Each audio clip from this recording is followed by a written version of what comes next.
Well, here we are, Hogmany, and from a great Scottishman. We drum, which I'll leave till 12 o'clock, the bells, and celebrate you all, toast you all. As a great Scotsman, we have a great tradition of a New Year resolution on Hogmany that means we have to plan things and resolve things for the following year that we maybe didn't achieve this year. And it's a pretty useless cause, because why would we try and resolve it? I mean, if we do it, then we've no need to resolve it. We've no need to readdress and question what it was that we were doing, why we were doing it, and did we do it? Because you know what? From this Scotsman, I maybe have given, as long as I can remember, 52, 54 years of saying on New Year's Eve, my New Year resolution is to be happy, or to make more friends, or to meet a new girlfriend. And none of them came to fruition because I had no intention. To be perfectly genuine and honest, no intention. And that ego mind will say, well, that's a weakness, you should fulfill your dreams, But dreams are hopes. So resolutions are like hopes. What are you hoping to achieve next year? What are you hoping for? Let's take the ownership off of each other. What are you hoping for? Are you hoping for the virus to go away? Are you hoping for a peaceful world? Are you hoping for a unification? Are you hoping for a better job? Are you hoping for reconnection in your relationship? Are you hoping for a beautiful holiday on a cruise lining ship? What are you hoping for? You see, what the New Year resolution is, I plan to do this, and I'm hoping that it comes to fruition. And you know what? The hope world is the most bound word in our language. Can you imagine? Let me paint you a Hogmany picture, a beautiful Hogmany picture. Can you imagine if God says, okay, I'm going to extend your lifespan, you human being race. I'm going to let you live for 500 years, each one of you. No more, no less. So therefore you've got much longer time on this earth to fulfill your dreams. And on the 500th year, God comes and says to each one of us, just before it's time for us to part, how did you get on? Oh, it was great, wonderful. And God says, and was your lifespan full of hope? Oh yes, every day I hoped for so many things. I hoped to meet you. I hoped for so many wonderful things. And did it all come to fruition? Yeah. Oh, not everyone, even 500 years is not long enough to see what I want to see and I want to do. And God says, okay, then maybe next time I'll give you 1,000 years. But for now, what are you hoping for now? Now your body is gone, what are you hoping? Oh, I'm hoping to see heaven. And God says, and when you get to heaven, will you be happy?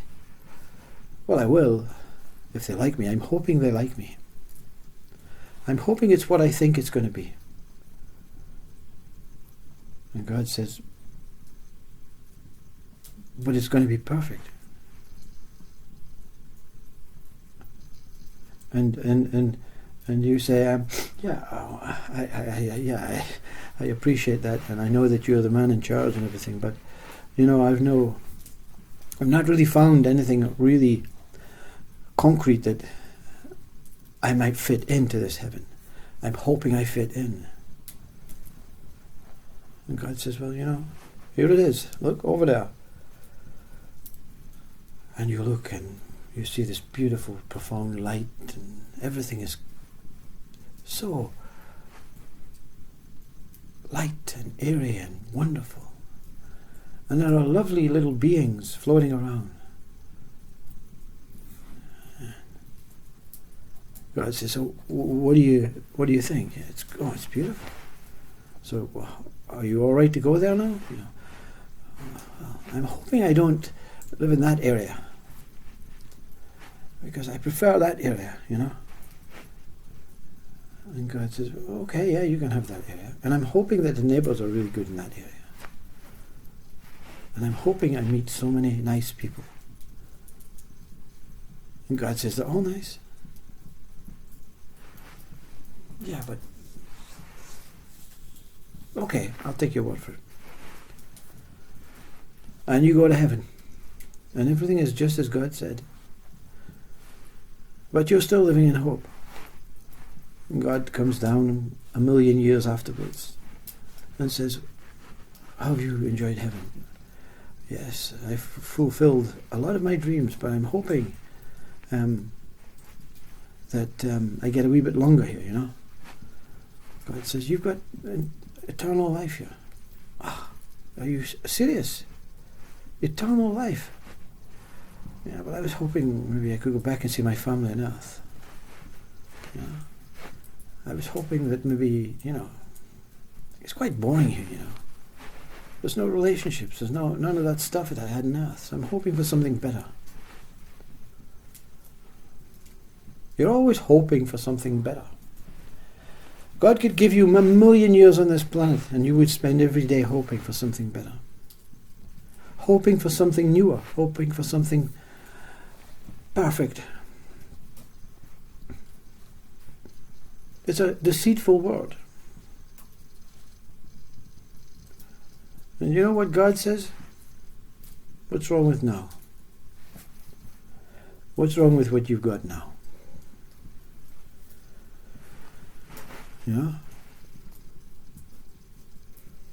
A nice lounge, some pictures on the wall, a coal fire, a wee nip of whiskey. Yeah, but I'm on my own.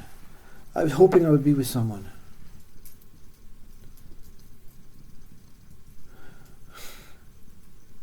And what's wrong with yourself? Don't you like yourself? Don't you feel comfortable with yourself? Can't you amuse yourself?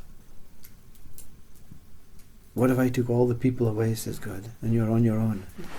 Even took the photographs away off the wall, even took the house, even took the coal fire, even took your wee dram away. What would you be saying? What would you be hoping for? Would you be hoping to get them back again? You meet me, says God, and you're still hoping for something better. I give you heaven, and you're hoping that it lasts for a particular amount of time. Because the mind is hope. The ego mind is hope. Not willing to accept what life is. Not willing to accept what you are. Not willing to accept that everything will reveal itself in its own time. You can spend your whole 500 years of extended life on this world, and I guarantee that 455 years of them would be hope. The other 45 you'd be sleeping.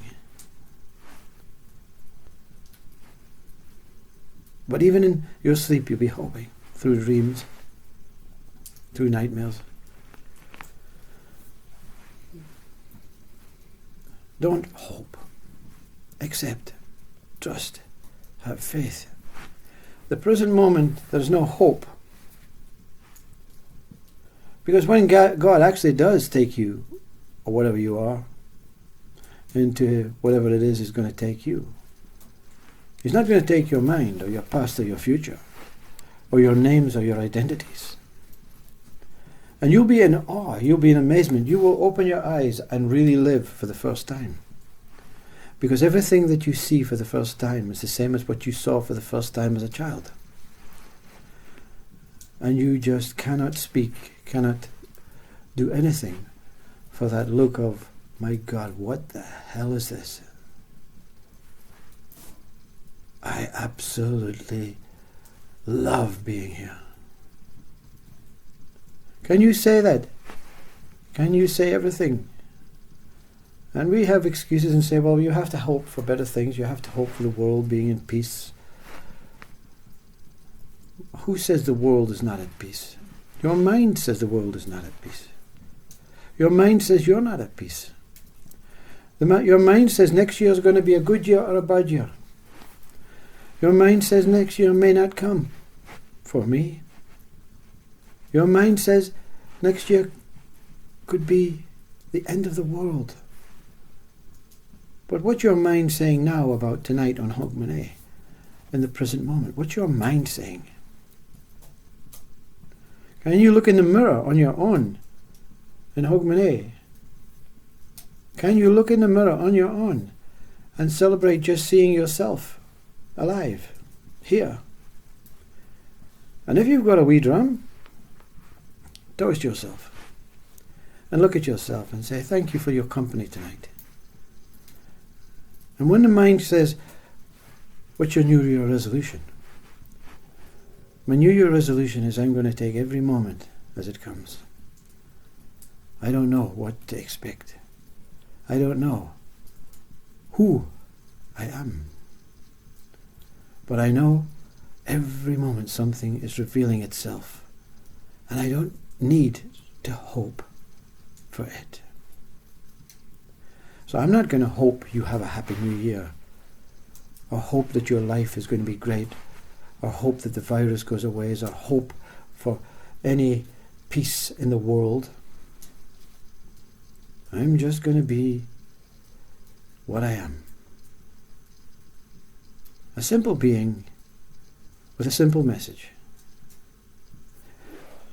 Cheers. Thank you for being here in the present moment tonight. And I will see you here in every single present moment, that you manage to maintain a mind from wandering into past and future and beliefs and memories and hopes, and just remain here to celebrate and toast the present moment, that what is taking place here and now. God bless you all.